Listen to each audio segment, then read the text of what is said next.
Здрава Котлина по локалните избори планира да иницира референдум против рудникот за злато и ловици во општините Струмици и Василево.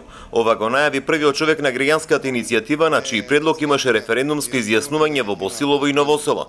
Според Велков, активизмот против отварање рудници добива се поголема поддршка од младата популација, бидејќи смета дека последици од работењето на рудникот ќе има цела Струмичка котлина. Се разбира, ние зборувавме дека ќе има референдум во Струмица и во Василево. Се разбира, ни треба малку време за подготовка, за реорганизација и да видиме на кој начин ќе ги водиме кампањите таму, затоа што сме преморени од се тоа што се случуваше со референдумите во Босилово и Новосело.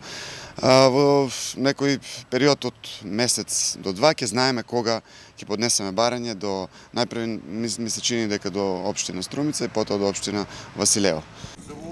Граѓаните што живеат и работат во општините каде референдумите не успеа, јасно кажаа дека се против рудници.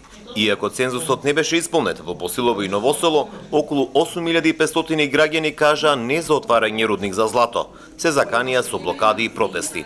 Ке излеземе со трактора, штрајк на пат, со трактора, со приколици, ке излеземе и така натам. Нема да одобрам това едно нешто да се работи. Ние сме земјоделски тука, ова е земјоделски села. Нема потреба това едно нешто. И доколку не се слуша тој глас, јас и луѓето од ова средина сме подготвени за други мерки на, спречување на ова зло. И ќе го направиме тоа.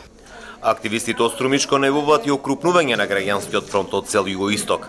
Државата пак се уште нема донесено став во врска со сите 6 референдуми во овој дел од државата. Во неколку наврати беше кажано дека ќе се имаат во предвид барањата и потребите на граѓаните, но и интересите на инвеститорите во согласно со законската рамка.